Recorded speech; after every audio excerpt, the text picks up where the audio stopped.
현재 일본이 발칵 뒤집힌 상황입니다. 중국의 기습적인 냉각제 공급 중단에 일본의 산업이 통째로 중단되며 붕괴했기 때문인데요. 하지만 중국은 한국과 일본에 동시다발적으로 협박성 제재를 가했지만 일본은 모든 것을 잃고 반대로 한국은 압도적인 이익을 거두며 사실상 제재를 가했던 중국까지 먹어치우게 된 상황이라고 하는데요. 그렇다면 한국이 제재 속에서 오히려 압도적인 이익을 거두게 된 이유는 무엇인지 자세한 내용 살펴보도록 하겠습니다. 안녕하세요. 저는 미국 국가산업안보국 수석 분석관 마커스 엘리온입니다. 얼마 전 제가 알고 있던 세계 질서가 완전히 무너졌습니다. 새벽 5시 40분, 아직 어둠이 가시지 않은 복도에서 긴급 호출을 받았습니다. 상황 전광판에는 단 한 줄만 깜빡이고 있었습니다. 중국 냉각제 수출 전면 중단. 어떠한 사유도, 사전 경고도, 복구 시간도 없이 말이죠. 동료 노런베릭이 제 옆에 들어와 낮은 목소리로 말했습니다. 줄인 게 아닙니다, 마커스. 완전히 끊었습니다. 정확히 0입니다. 중국은 공급 조정이 아니라 절단을 선택한 것이었습니다. 그것은 감정이 아니라 계산이었고 분노가 아닌 처벌이었습니다. 마치 건물주가 세입자에게 경고장을 보내는 대신 현관문 자체를 떼어가 버리는 태도와 같았습니다. 곧이어 도쿄 도시 전력 피드가 전송되었습니다. 전광판 속 도쿄는 마치 국가 단위의 전원 오프 스위치가 눌린 것처럼 한순간에 암전되었습니다. 일본의 반도체 공장은 정지 신호 없이 멈췄고 배터리 라인은 생산 중간에서 그대로 얼어붙었습니다. 냉각 펌프는 경고음도 없이 침묵으로 굳었습니다. 냉각제는 현대 산업의 필수적인 요소였기에 이러한 일본의 전면 중단은 어찌 보면 당연한 결과였죠. 몇 시간 뒤 중국 관영 매체는 짧은 성명 하나를 발표했습니다. 수출 물류 점검에 따른 조치. 점검이라니 그 단어가 너무 어이가 없어서 그 뒤에 숨은 중국의 악의와 의도가 오히려 더 또렷하게 보였습니다. 마치 전선을 자르고 미소 지으며 쪽지 하나 남기는 듯한 태도였습니다. 이 불편함이 당신에게 반성의 기회가 되길 바랍니다. 하지만 저는 확신했습니다. 일본은 금방 복구할 겁니다. 아무렇지 않게 그렇게 말했죠. 당연했습니다. 수년간 미국 전략 동맹의 최우선은 단연 일본이었고 저는 그 기술력을 절대적으로 신뢰했거든요. 반면 중국이 일본과 동시에 냉각제 공급을 끊은 한국에 대해서는 솔직히 말씀드리면 중요도 자체를 고려한 적이 거의 없었습니다. 노련히 상황판을 확인하며 말했습니다. 그런데 일본과는 달리 서울은 그대로 가동 중입니다. 실제로 지도에서는 일본 지역이 붉은 정지 신호로 전멸하고 있었고 한국은 평온한 녹색 작동 상태였습니다. 저는 곧바로 단정했습니다. 부정하게 확보했겠죠. 비공식 경로든 제한 우회든 뭔가 편법이 있었을 겁니다. 냉각제는 중국이 아니고서야 그렇게 쉽게 구할 수 있는 것이 아니에요. 특히나 일본이 완전히 괴멸 직전에 몰린 상황인데 한국만은 멀쩡하다는 게 말이 되나요?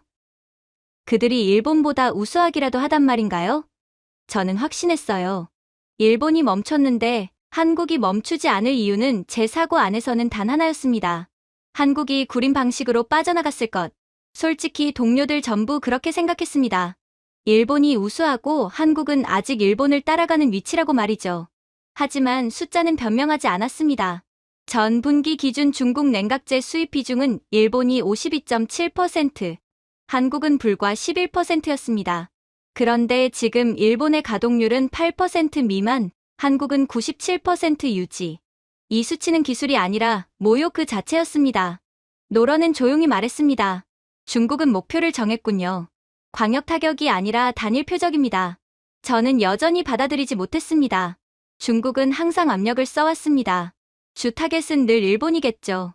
한국은 계산에 들어갈 급이 아니기 때문에 일본만 집중 공격했고 그렇기에 피해가 일본에서만 발생하는 거죠. 설마 한국이 일본도 못하는 뭔가를 해냈을 리 없어요. 그러나 화면 속 현실은 제 확신을 조롱하듯 반대로 움직였습니다. 도쿄의 전력망은 차갑게 잠식되었고 서울의 도심은 평소와 다름없이 네온 불빛을 유지했습니다. 출근하는 시민들, 정상 운행되는 지하철, 고요한 신호등, 깨끗하고 담백한 일상. 일본은 일부 도시에서는 지하철마저 정면 중단되었고 모든 일상생활이 마비된 상황이었지만 한국은 마치 중국의 냉각제 중단이 없던 일인 것처럼 너무나도 태연하게 행동했어요. 마침내 도쿄의 장관들이 뒤늦게 마이크 앞에 섰습니다. 우리는 우선순위 확보를 보장받았습니다. 하지만 그것은 일본이 아니라 일본이 그렇게 믿고 싶었던 이야기였습니다. 거짓말이었죠. 솔직히 말씀드리면 저는 그 순간에도 여전히 한국을 과소평가했습니다. 일본이 멈추고 한국이 이겼다는 사실 자체를 인정하기 싫었습니다. 그래서 계속 이렇게 생각했습니다. 한국은 분명 비표준 수단으로 버티고 있을 것. 비공식 경로를 통해 중국에 2배의 돈을 줘서 위기를 돌려막고 있을 수도 있겠죠. 그렇게 믿어야만 했습니다. 하지만 그날 새벽 어느 순간 전광판 속 수치들이 더 이상 제 논리를 지지해주지 않는다는 사실을 깨달았습니다. 일본의 냉각 라인은 이제 완전히 말라붙었고 한국의 냉각 루프는 흔들림 없이 순환하고 있었습니다. 노런이 아주 낮은 목소리로 물었습니다. 마커스, 혹시 한국은 이런 돌발 상황마저도 그냥 완벽하게 준비했을 가능성은요? 저는 웃어넘기려 했으나 웃음이 목에서 걸렸습니다. 한국이 일본보다 먼저 대비했다는 가정 자체가 제 사고방식에 존재하지 않았기 때문입니다. 그렇게 저는 커피 2잔을 들고 회의실로 돌아왔지만 낙관은 단 한 방울도 없었습니다. 그 사이 스크린은 배가 되었고 대부분 일본 산업 피해 상황을 실시간으로 반영하고 있었습니다.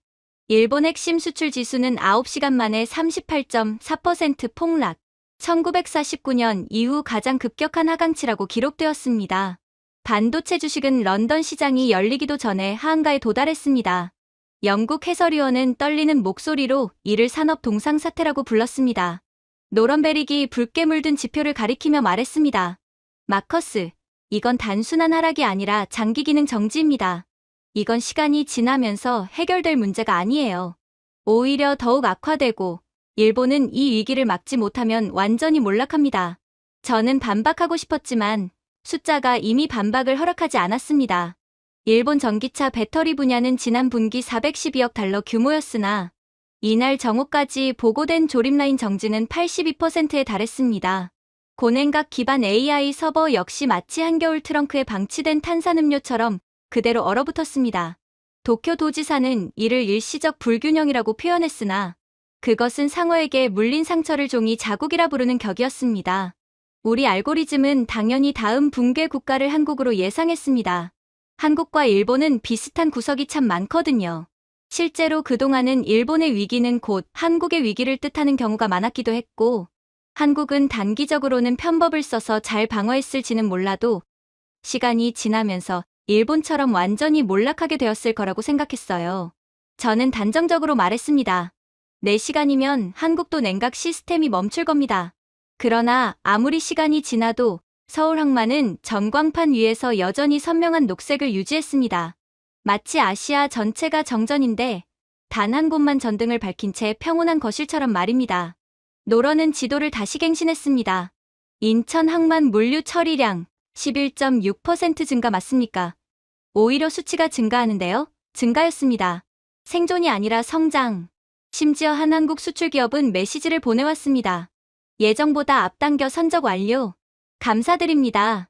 마치 보일러 폭발로 난방이 끊긴 이웃들 속에서 유일하게 따뜻한 온수로 샤워하며 감사합니다라고 인사하는 상황 같았습니다. 저는 제 방식대로 설명을 시도했습니다. 이건 말도 안 됩니다. 불법 비축이었을 겁니다. 미등록 냉각제 경유든 제한 우회든 그 말이 차라리 편안했습니다. 한국이 일본보다 앞서 준비했다는 가능성 자체를 인정하는 것보다 훨씬 덜 불편했으니까요. 노런은 한숨만 내쉬었습니다. 비축으로는 이 수준의 안정성을 절대 만들 수 없습니다.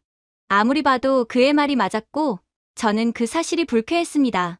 일본 오사카 공장의 로봇 조립 라인은 71% 정지를 기록한 반면 부산 로봇 클러스터는 지연 없음, 변동 없음, 백업 라인 가동 없음이라는 보고를 냈습니다.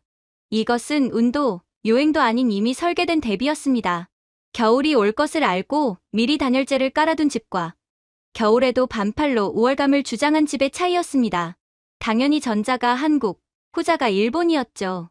도쿄 증시는 장중 서킷 브레이커를 3차례 연달아 발동했고 그와 동시에 서울 코스피는 마치 평범한 식료품점 계산대처럼 차분하고 정돈된 곡선을 유지했습니다.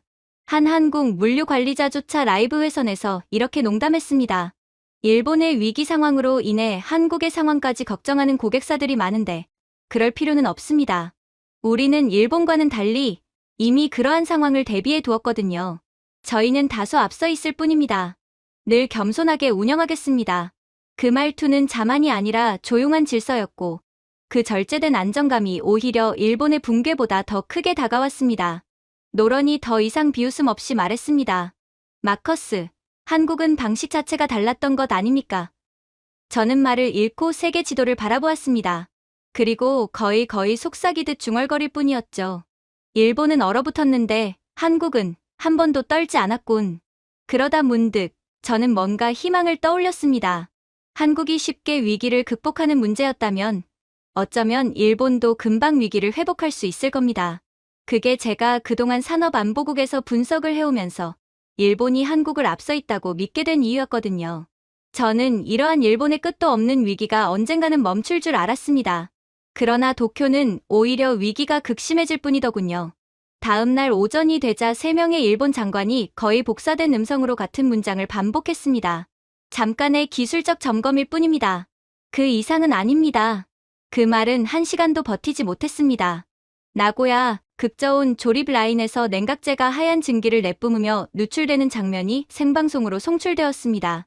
헬륨, 불소, 질소 기반 라인은 마치 숨을 잃은 폐처럼 공허하게 말라 있었고 화면 하단 수치는 더욱 냉정했습니다. 냉각 순환 안정성 18%, 열 제어 12%.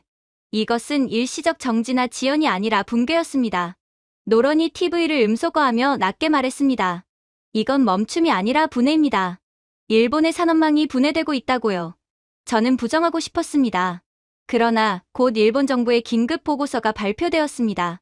전국 냉각 라인 건조화 63%. 이 정도면 고장이 아니라 기근이었습니다. 그런데 해협 반대편, 한국의 화면은 완전히 다른 행성처럼 보였습니다. 부산의 극저온 순환망, 특히 블루포트 데이터 칼럼은 97.3%. 지속 가동률과 비상 라인 전환 없음을 기록했습니다. 서울산업에너지위원회는 전 구간 안정적이라는 표현을 냈습니다. 그 표현은 실험실 교재에서나 등장하는 문장이었고 위기 브리핑에서 들을 수 있는 말은 아니었습니다. 국제회의가 연결되자 한국 대표는 차분히 말했습니다. 한국의 운영은 균형 상태를 유지하고 있습니다. 중국의 제재는 한국에만큼은 전혀 문제가 되지 않고 있습니다. 균형. 일본 산업 지도가 이미 얼음 위에 쓰러진 것처럼 보이는 바로 그날에 일본 측은 현실 수용 대신 권위와 거짓말로 대응했습니다. 도쿄의 한 최고 임원은 책상을 내려치며 소리쳤습니다. 한국은 원래 일본 의존국이었습니다. 우리보다 앞설 수 없습니다. 아마 그들은 데이터를 조작하고 있는 모양이군요. 그러나 이미 지도와 수치가 그를 조용히 부정하고 있었기 때문입니다. 일본은 붉은 정지 신호였고 서울은 여전히 녹색 가동 신호였죠. 노런이 옆에서 조심스럽게 말했습니다. 그들은 한국을 메아리라고 생각했죠. 원음이 아니라. 하지만 지금 상황을 보니 그 사이의 상황은 완전히 역전이 되었네요. 일본이 한국을 뒤쫓고 있을 뿐이죠. 저는 아무 말도 하지 않았습니다. 동의하기 때문이 아니라 제 자존심이 이해보다 느렸기 때문입니다. 잠시 후 한국 대표가 고개를 들었습니다. 오만도 승리 선언도 없었습니다. 그저 단 한 문장. 저희는 4년 전에 냉각 전환을 완전 자립화했습니다. 이제 한국은 그 어떤 국가의 제재에도 문제가 없어요. 완전한 독립망을 확보했거든요. 이런 상황이 올 줄 알았기 때문입니다. 1년도, 2년도 아니었습니다. 4년. 준비하기에 충분히 길고 자랑하지 않기에는 충분히 짧은 시간. 그 문장이 회의실의 공기 밀도를 바꾸었습니다. 제 손목 기기조차 주변 스트레스 지수를 상승 수치로 표시했습니다. 일본은 선두라는 개념을 전통으로 여겼습니다. 한국은 대비라는 개념을 시스템으로 삼았습니다. 일본은 승리의 서사를 구축했고 한국은 생존의 구조를 설계했습니다. 노런이 새 지표를 스크롤하며 말했습니다. 마커스, 한국의 극저온 산업 가동 안정성은 오늘 아시아 평균 대비 18배가량 높습니다. 숫자는 칭찬도 미화도 하지 않습니다. 그저 사실만 보여줄 뿐이죠. 그리고 이쯤 되자 세계는 한국에 주목하기 시작했어요.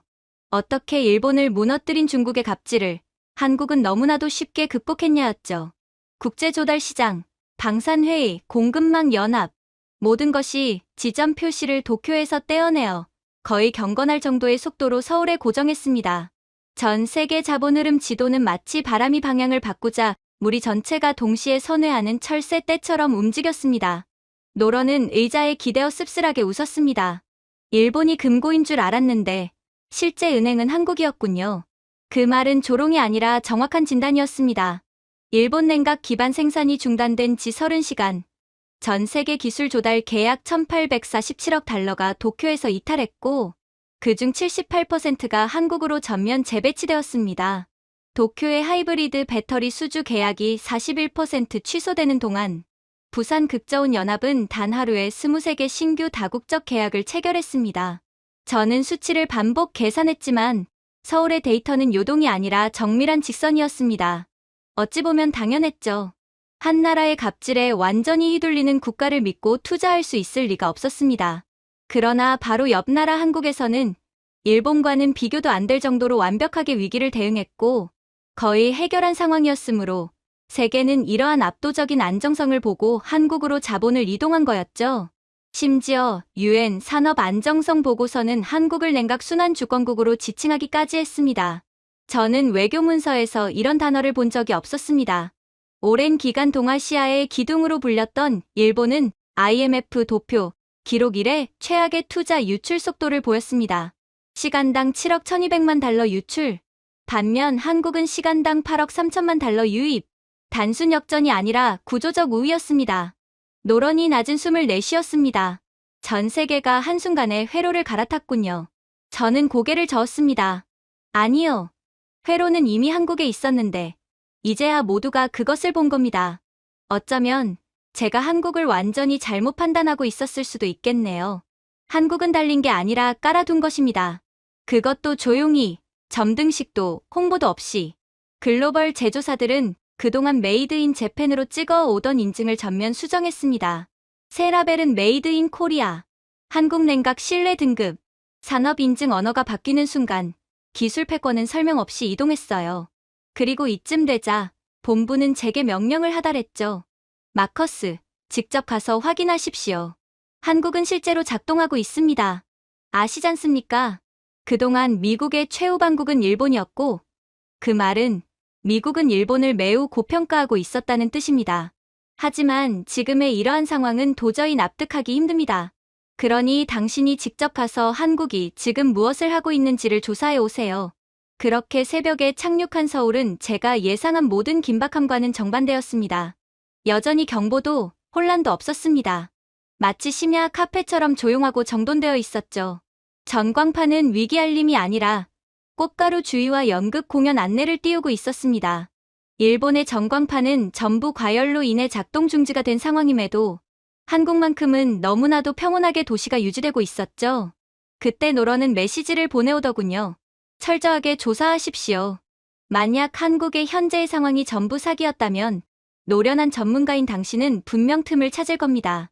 문제는 틈이 없었다는 것입니다. 권하나 박사는 의전적 환영 대신 따뜻한 보리차를 건넸습니다. 시차 적응부터 하셔야죠. 그의 목소리는 자랑도 승리감도 없었습니다. 우리는 지하 4층, 그녀가 격자라고 부르는 공간으로 내려갔습니다.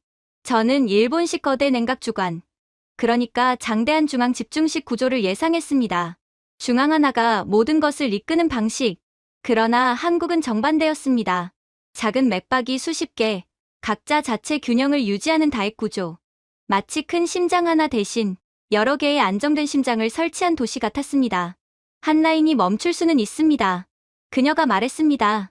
그러나 10개가 그 라인을 대체하니 아무튼 우리의 다액 구조는 절대로 멈추지 않는 겁니다. 아직도 중앙집중식 구식 구조를 사용하는 일본과는 달리 우리는 이미 몇 년 전에 구조를 현대화했죠.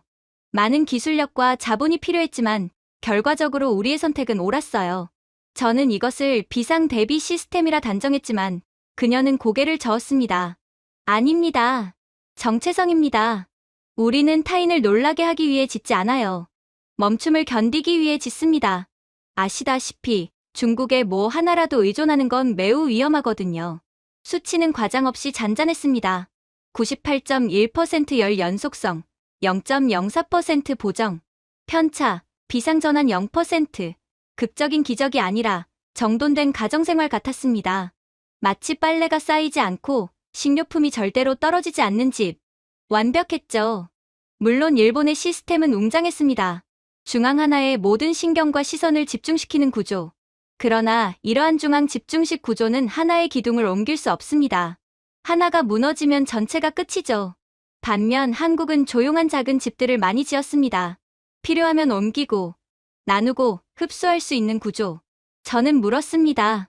비상 프로토콜은 어디에서 가동 중입니까? 박사는 오히려 제가 이상하다는 듯 눈을 깜빡였습니다. 왜 비상이어야 하죠? 위기란 잘못 계산했을 때 오는 겁니다. 저는 어이없이 웃었습니다. 그건 불가능한 이야기 같습니다. 비상 상황은 한 번쯤은 닥쳐오기 마련이에요. 그녀는 부드럽게 대답했습니다. 불가능하지 않습니다. 다만 화려하지 않을 뿐이죠. 우리에겐 비상 상황이 닥쳐올 일이 없어요. 이미 그런 상황까지 전부 계산해놓고 설계했거든요. 일본은 늘 전시장이었습니다. 환호와 시선이 모이는 정교함. 그러나 현실은 겉에서 보이는 화려한 만큼 못했고 늘 실력에 비해 과대평가받았죠. 그러나 한국은 제지였습니다. 중심 없이 즉흥 조정, 서로의 박자를 듣는 방식. 바이올린 한 대가 끊어지면 연주가 멈추는 오케스트라가 아니라 악기 하나가 비어도 흐름을 이어가는 재즈. 그래서 과소평가받지만 실제 실력은 그보다 훨씬 더 강력했죠. 권하나 박사는 마치 학교 복도처럼 평범하고 밝은 유지보수 동선으로 저를 안내했습니다. 지금 일본은 난리가 난 비상 상황임에도 이곳에서만큼은 비상 조명도 헤드셋을 붙잡고 뛰는 기술자도 없었습니다. 비상 벙커는 어디입니까? 제가 묻자 박사는 미소만 지었습니다. 정말 미국적인 질문이네요. 우리는 비상이 이론으로만 남도록 설계합니다. 애초에 처음에 잘 설계하면 그런 자질구레한 오류와 위기에 걱정할 필요가 없어요. 그 순간 저는 처음으로 부끄러움을 정확히 이해했습니다. 열등감이 아니라 인식수정. 저는 오랫동안 한국을 일본의 파생물이라 단정해 왔습니다. 하지만 이곳에서는 구조 자체가 달랐습니다. 위기를 예상한 시스템이 아니라 애초에 위기 개념을 출입금지시킨 시스템. 냉각은 액체가 아닙니다. 박사는 태블릿을 두드리며 말했습니다. 냉각은 분배입니다. 제가 되뇌었습니다. 즉, 강점은 유체가 아니라 그 유통망이다. 그녀는 조용히 고개를 끄덕였습니다. 대화를 끝내려는 듯 그녀는 마지막 문장을 남겼습니다. 우리는 위기 때 준비하지 않습니다. 위기 전에 설계합니다. 그게 지금의 한국이 그 누구도 감히 공급망으로 압박할 수 없는 이유죠. 우리는 기술력으로 완전히 독립을 이루어냈습니다. 저는 한국의 생존을 확인하러 왔습니다. 그러나 제가 본 것은 생존을 넘어 붕괴 개념 자체를 지워버린 나라였습니다. 도쿄에서 냉각은 전시였고 서울에서 냉각은 정리정돈이었습니다. 그리고 제 동료 노런은 제가 도착한 지 이틀 뒤 서울에 도착했습니다. 그는 시차에 지친 얼굴로 태블릿을 들여다보며 제 옆에 앉았습니다. 이번에 재생한 화면은 공장이나 지수 그래프가 아니었습니다. 일상 속의 모습이었죠. 그 사이의 상황은 더욱 심각해졌어요. 도쿄 종합병원 중환자실의 냉각 백업이 드라이아이스를 억지로 쑤셔넣는 것으로 전환된 기록부터 확인했습니다. 이런 원시적인 방식은 1995년 일본의 대정전 이후 단 한 번도 사용되지 않았던 방식이었습니다. 침대당 온도 편차는 11분 단위로 흔들렸고 그 숫자 자체가 공기를 무겁게 만들었습니다. 일본의 완전한 기술적 붕괴였죠. 그들은 냉각제 없이는 아무것도 할 수가 없었던 것입니다. 노런이 낮은 목소리로 말했습니다. 일본은 모든 냉각 체계를 완벽 통제라고 우리에게 확신시켰죠. 통제라는 단어는 이 순간 이상하게 씁쓸했습니다. 이제는 도쿄 편의점, 도시 생존의 가장 기본적인 식료품 구조까지 34% 냉장 중단을 기록했습니다. 이젠 일본에서는 아이스크림이나 차가운 음료조차 구하기 힘들어진 거죠. 도시 한복판에서 벤토는 더위에 눌린 손편지처럼 축 늘어져 있었고 요코하마 학교들은 서버 연동 HVAC, 온도 불안정으로 수업 시간을 단축했습니다.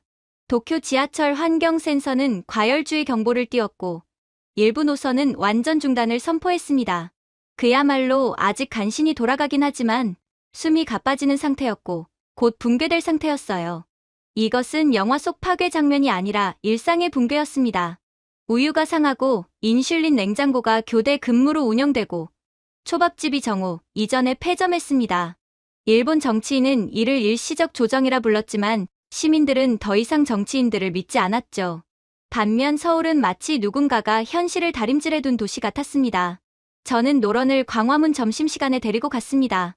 최소한 모서리 어딘가에서 긴장이나 덜컹거림이 보일 거라 생각했기 때문입니다.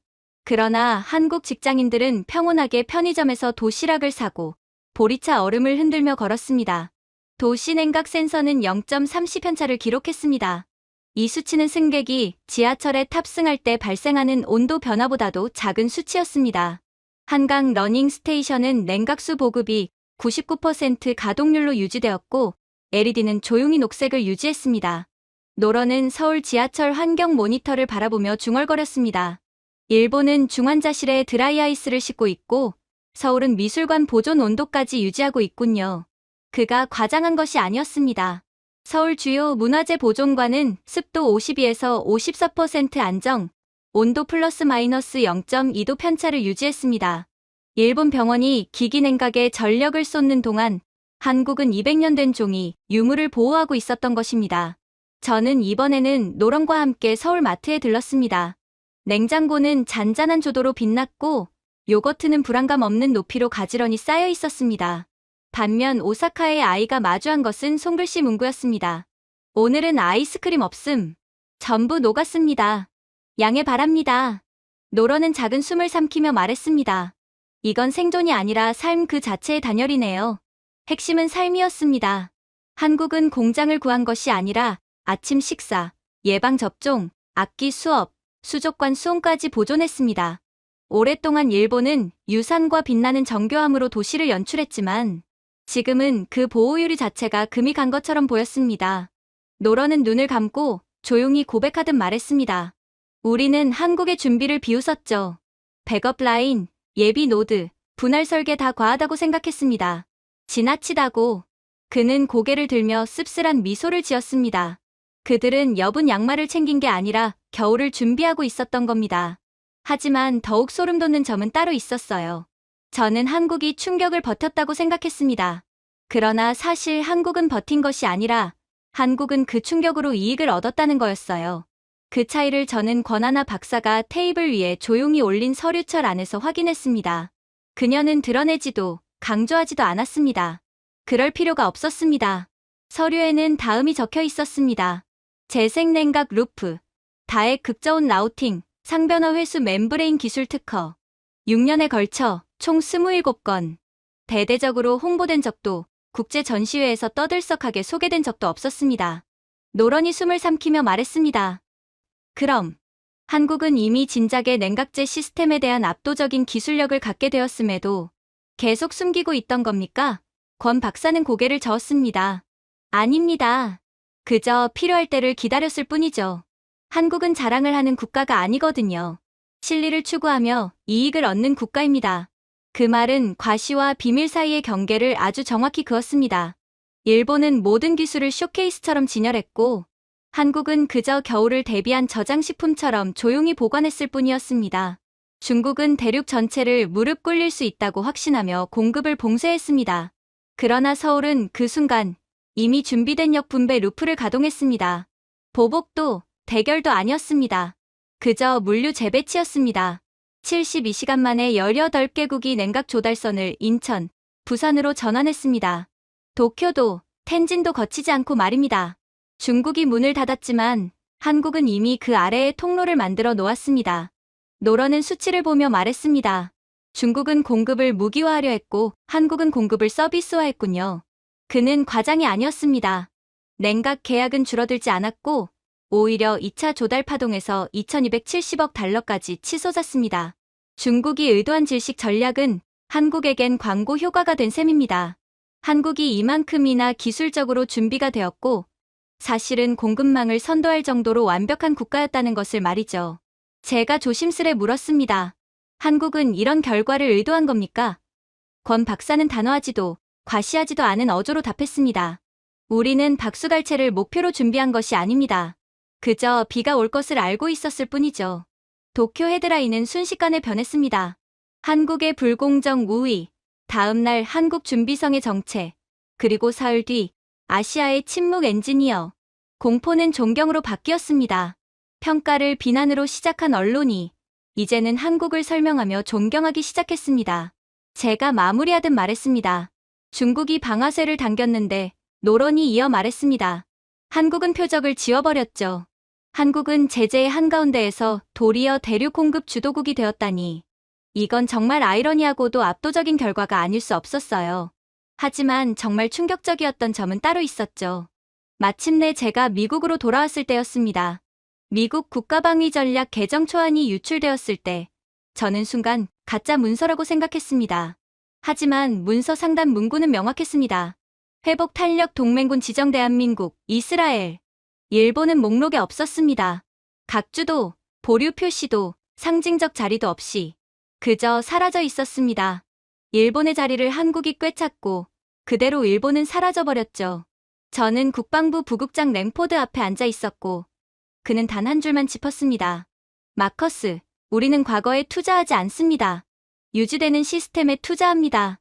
일본은 과거고 한국이 미래인데 미국이 미래를 일본이 아닌 한국에 거는 것은 너무나도 당연한 이치 아니겠습니까? 감정이 아니라 계산이었습니다. 미국은 일본을 버린 것이 아니라 한국으로 대체해버린 것이었습니다. 브리핑 화면에는 조용히 수치가 흘렀습니다.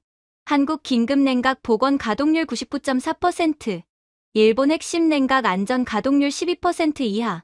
랭포드는 단단한 목소리로 정리했습니다. 일본은 멈춥니다. 그러나 한국은 순환하죠. 우리는 순환을 선택합니다. 노런이 제 옆에서 속삭였습니다. 저 수치를 보니 회복력 자체가 이제 화폐네요. 맞는 말이었습니다.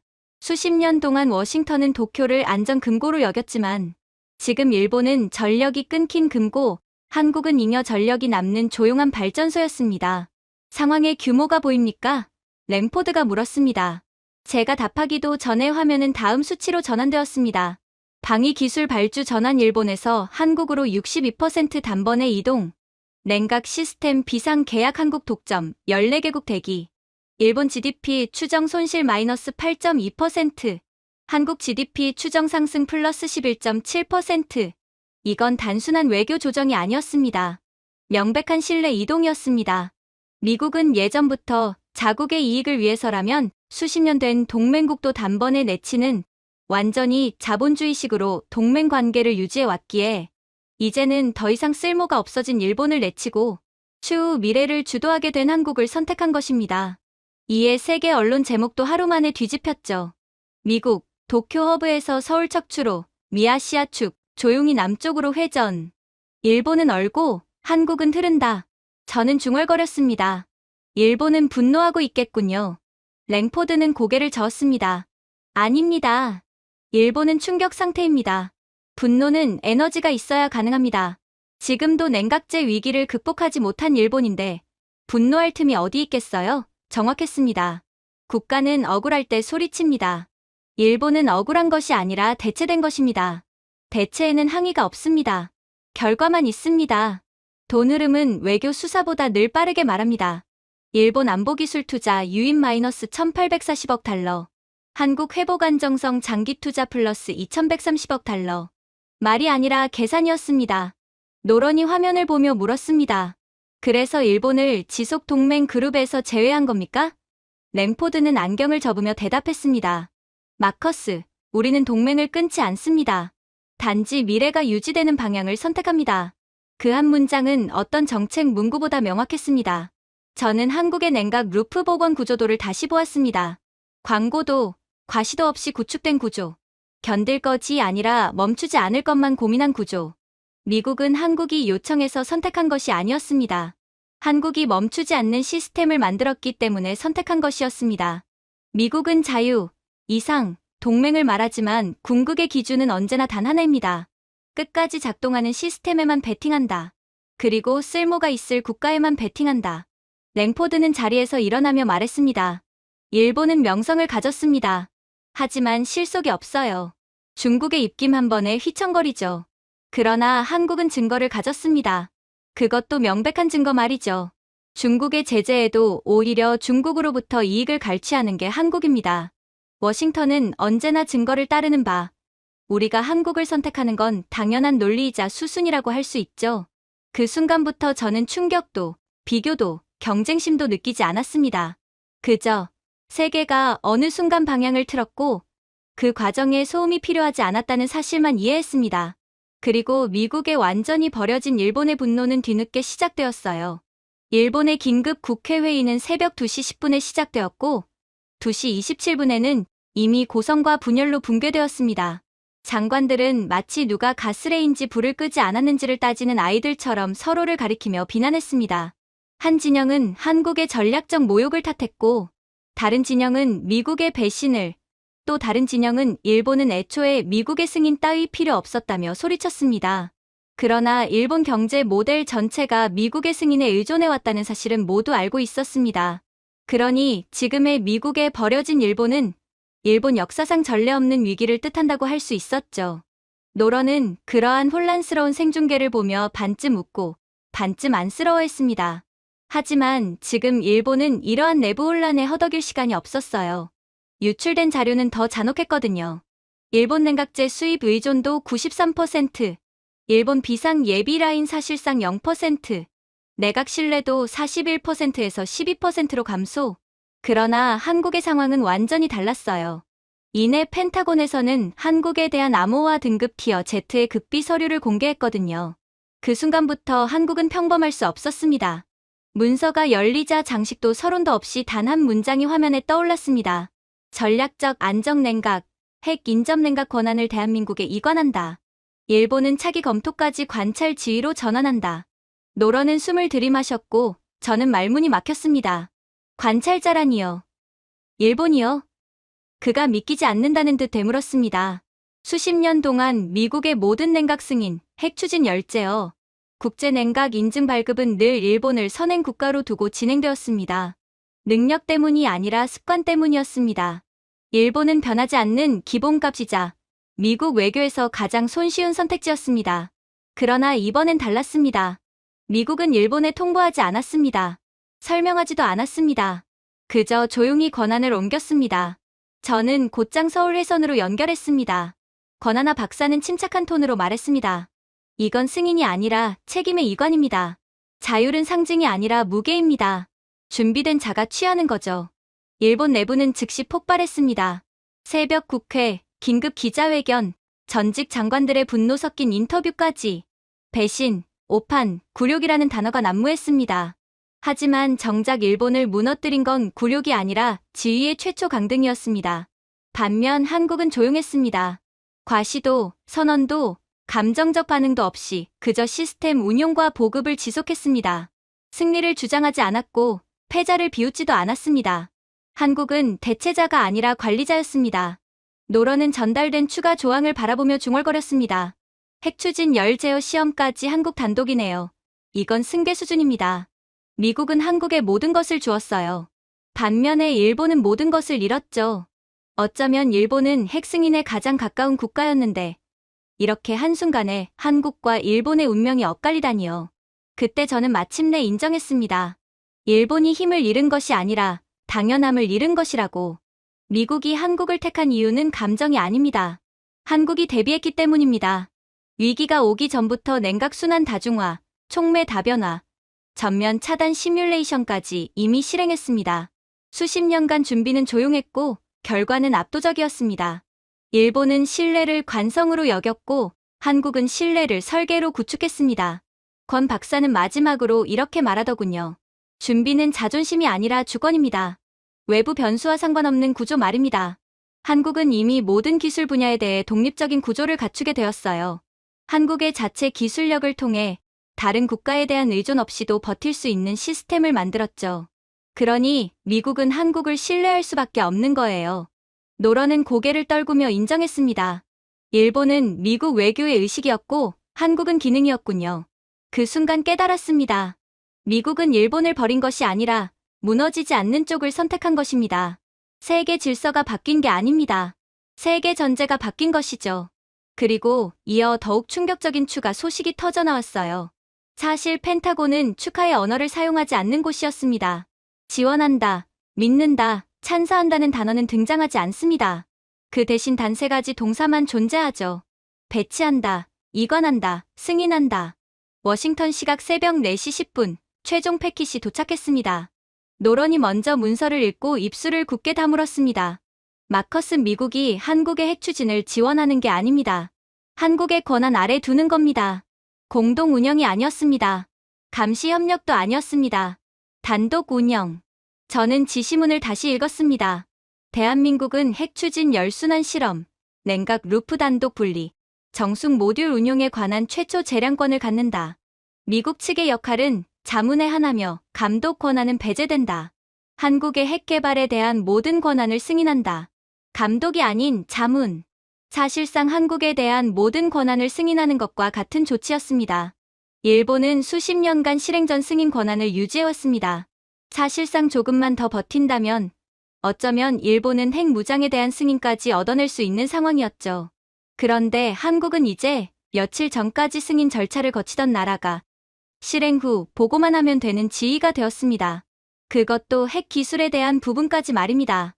그야말로 일본은 달 쫓던 개의 지붕 쳐다보는 꼴이 되었고, 한국은 장거리 마라톤에서 꼴찌로 달리다가 막판 스퍼트에서 역전을 해버린 것입니다. 사실 핵 추진 접근이란 단순한 허가가 아니었기에 이러한 미국의 결정은 더욱 충격적이었어요. 이는 그 자체가 무기화된 신뢰이며 미국이 그 어떤 국가에도 공동지위 없이 단독 부여한 적 없는 최상급 권한이었거든요. 그런데 한국은 정말로 그 권한을 얻어내버린 것입니다. 영국조차 미국의 가장 오래된 동맹국임에도 핵추진 잠수함을 공동교리하에 운용합니다. 프랑스는 완전 독립 권한을 부여받은 적이 단 한 번도 없습니다. 일본은 헌법적 제약으로 핵추진 운용 접근 자체가 불가합니다. 그런데 한국은 완전 단독 명령권을 승인받았습니다.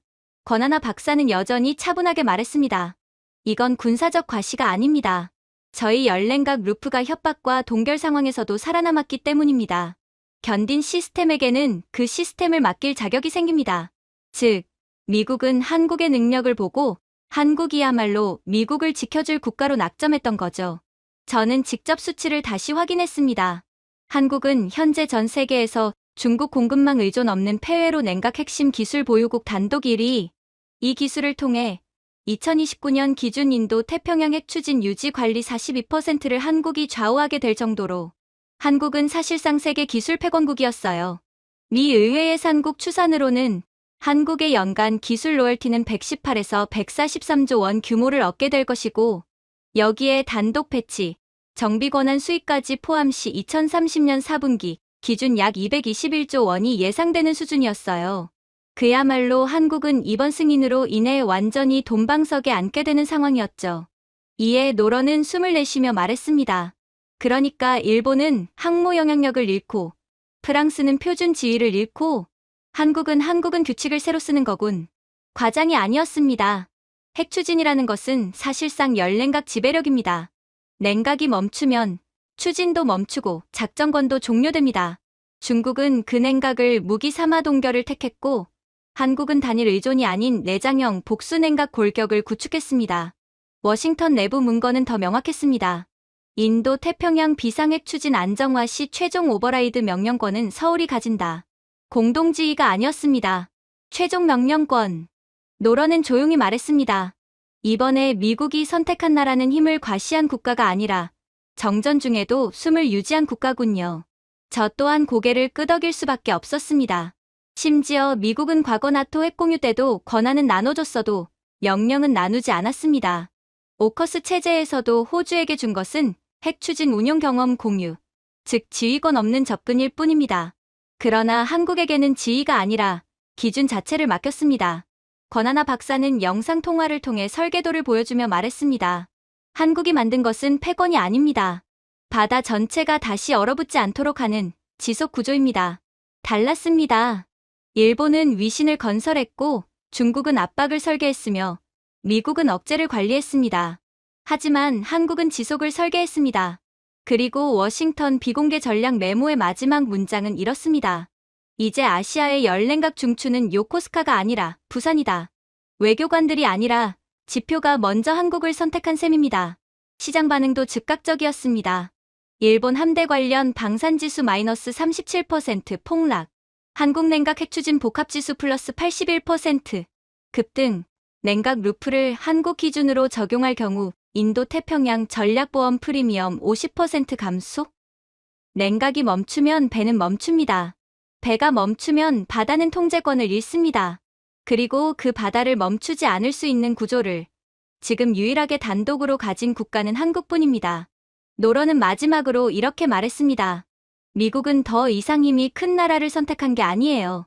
냉각이 끊겨도 숨을 유지했던 나라를 선택한 겁니다. 이제야 깨달았습니다.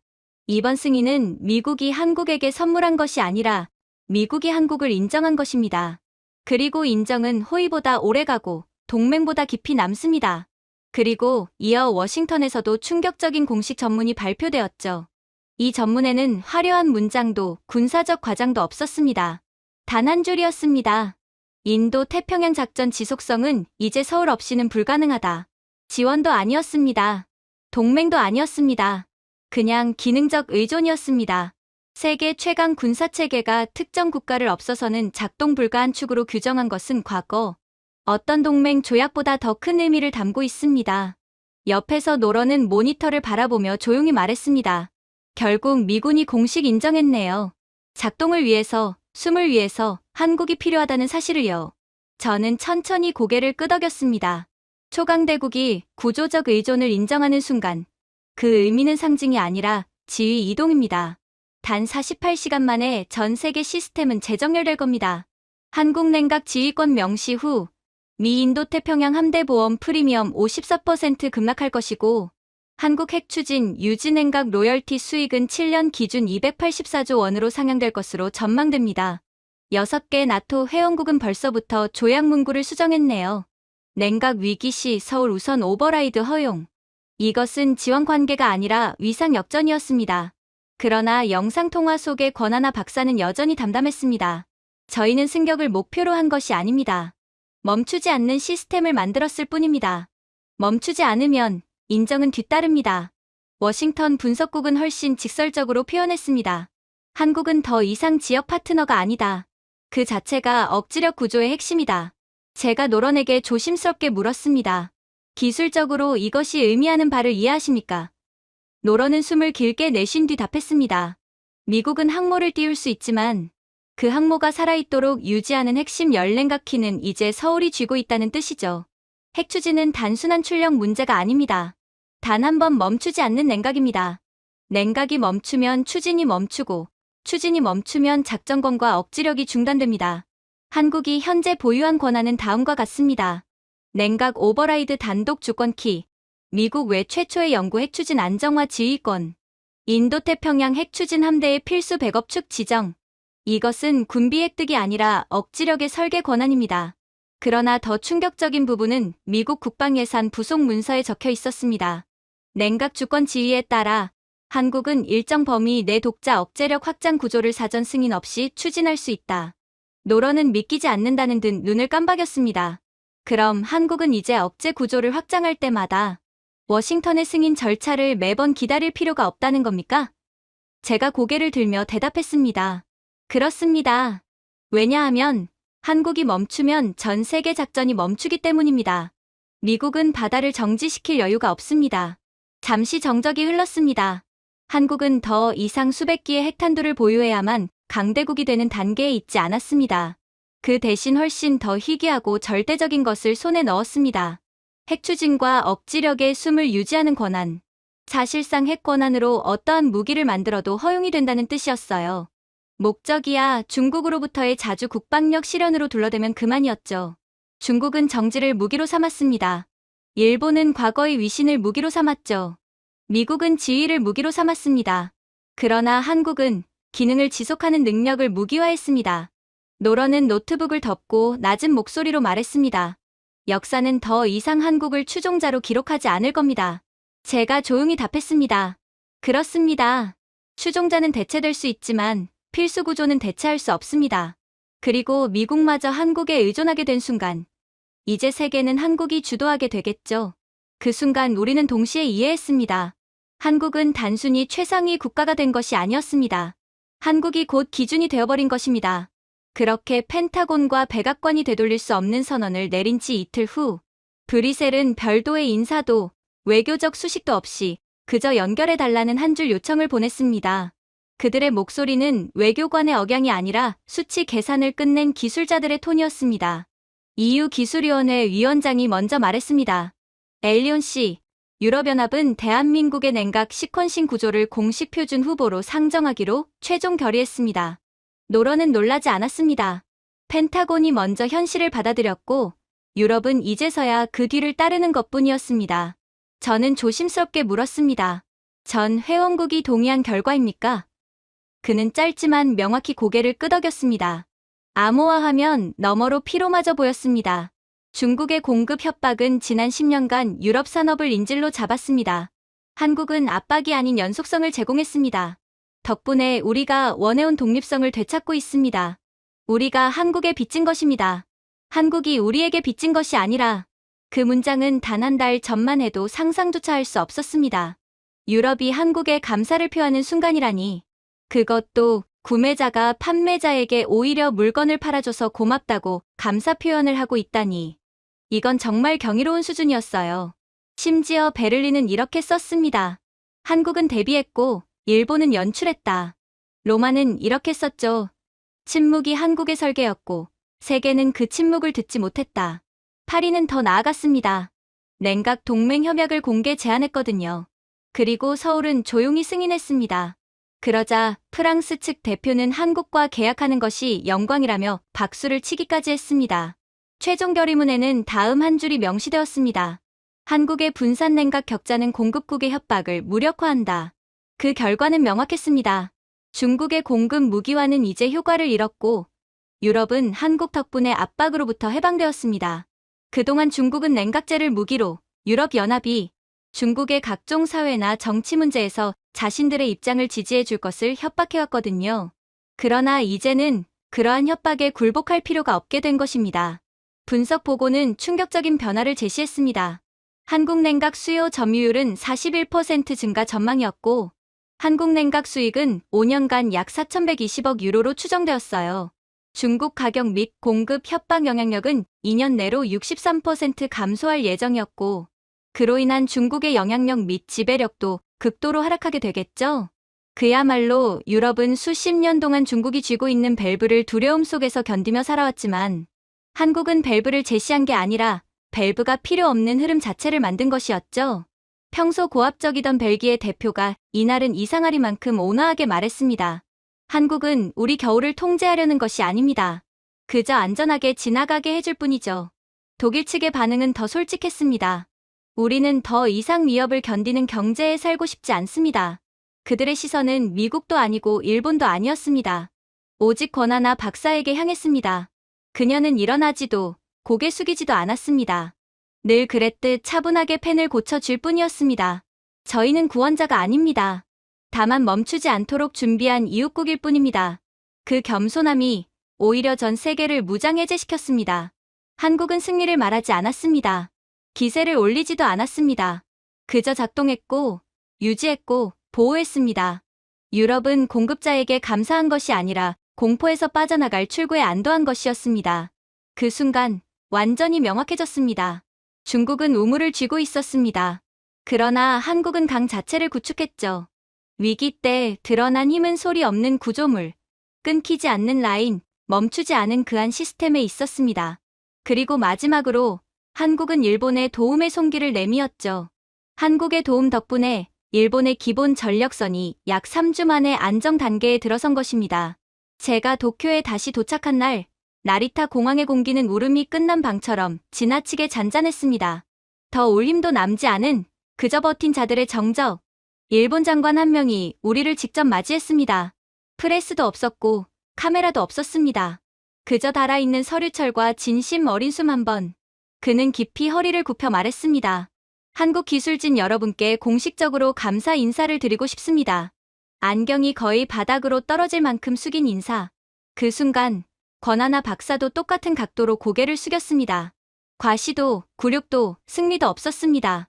단지 살아남게 해준 이와 살아남은 이가 서로의 자리를 인정한 어른의 인사. 노런이 제게 낮게 속삭였습니다. 경쟁자를 마주한 줄 알았는데 이웃이었네요.